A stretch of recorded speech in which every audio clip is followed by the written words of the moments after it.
To Germany now, and German Chancellor Olaf Scholz says he will travel to the western city of Solingen to pay his respect to the victims of a knife attack on Friday. Prosecutors say a 26-year-old Syrian man has been remanded in custody after he confessed to carrying out the attack, in which 3 people died and 8 others were seriously wounded. The so-called Islamic State claims it was behind the rampage at a festival, but provided no evidence. Police and prosecutors say the suspect turned himself in, and they're investigating any links to the terrorist group. A suspected killer led away in ankle chains and handcuffs. Police have transferred the man they believed responsible for the Solingen knife attack to appear in court in Karlsruhe.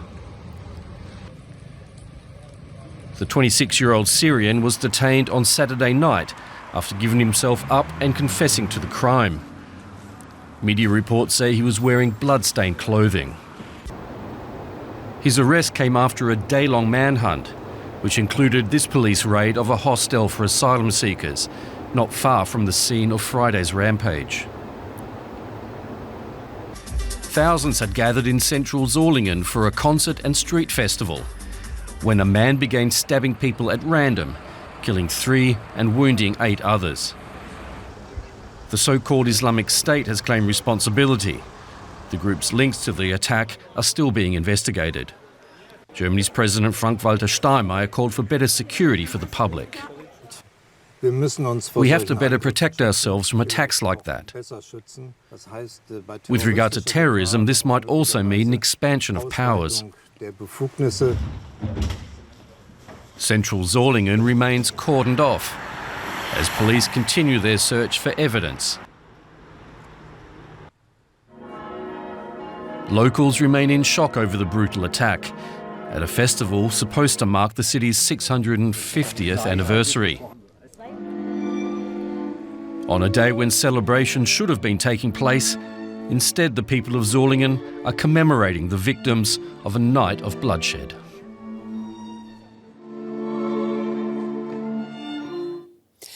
DW's Aron Tilton is in Solingen, and he has more. In the 48 hours since last Friday's horrible attack here in Solingen, which cost 3 people their lives and injured an additional 8 others, one word has plagued most people I've spoken to: why?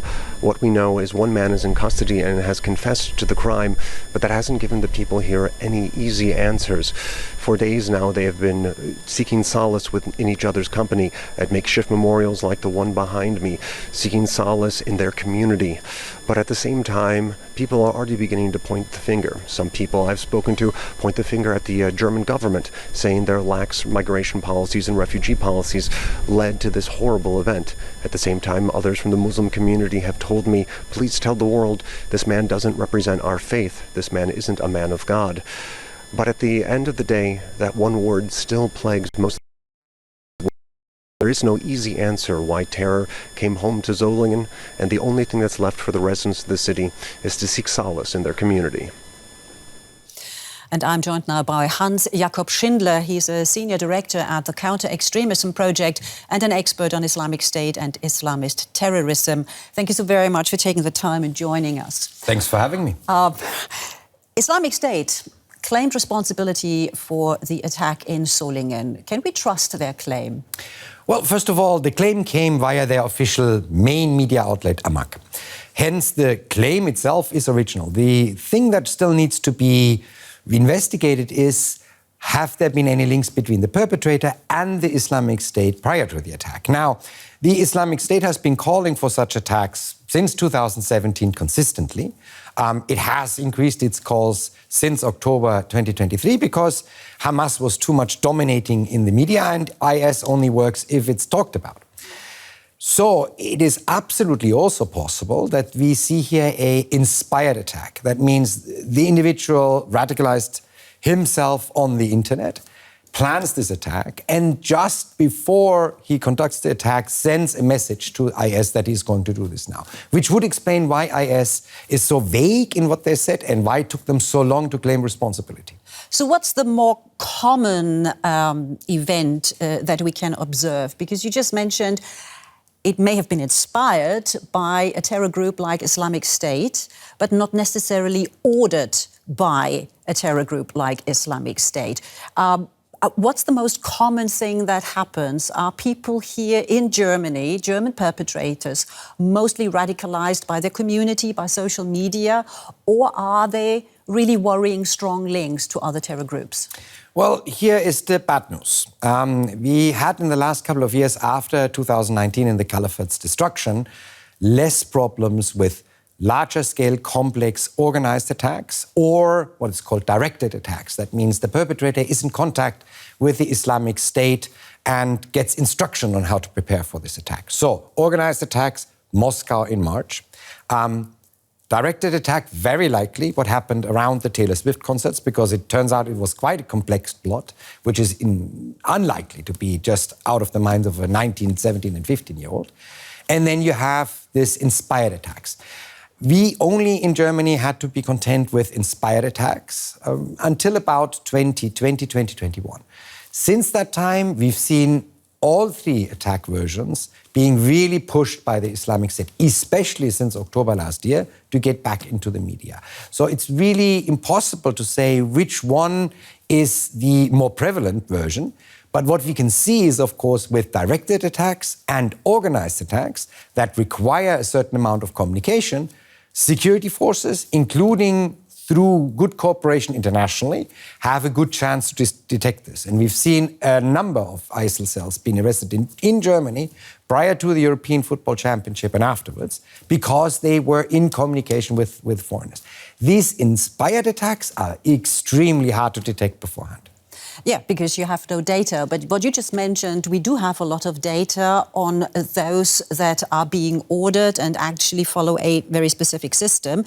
We have intelligence, foreign intelligence, US intelligence, we have German intelligence, and they all have been warning now since quite some time about a rise in Islamic terrorism that could also threaten Germany.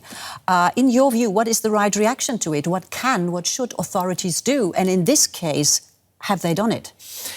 Well, I mean, there is a couple of things that are very hard to do. So it should be clear that after 2019, till now, we have withdrawn from all the areas in which Al-Qaeda, the Islamic State, are operating and growing. 2019, end of the Caliphate, no more military operations of any great scale in Syria and Iraq. 2021, withdrawal from Afghanistan, and the Taliban, the same individuals who harbored Osama bin Laden, not just the movement, the same personalities, are back in the same positions in Afghanistan, and we expect them to react differently to international terrorism that they did prior to 2001, unlikely. And since 2023, withdrawal of international forces from West Africa, the largest area in which Al-Qaeda and the Islamic State operate. So clearly, these groups have a much, much broader operational basis now than they had until 2019 and 2021. This is really hard to regain the political will to actually put military pressure in their core areas on these groups. The second it takes time, of course, in order to have an effect here. And it takes time. Secondly, we should clearly reevaluate whether the trend that we saw in court cases, but also through laws, that restricted the abilities of German internal and external security forces far more when it comes to communications monitoring, including in particular communications monitoring on social media and the internet. Is the balance between data protection and protection of civil liberties and the protection of the general public on terrorism, is this the balance really the right one? I doubt at the moment it is, because the German security forces have singular restrictions that no other security forces in Europe, who is a democratic society, have. So it's really hard to see why this would be justified. Now, there was a lot of discussion about banning knives and having these Waffenverbotszonen, these areas where it's not allowed. Or sending all people back to Afghanistan and Syria and not letting anybody... I mean, there's a lot of sort of political play going on right now.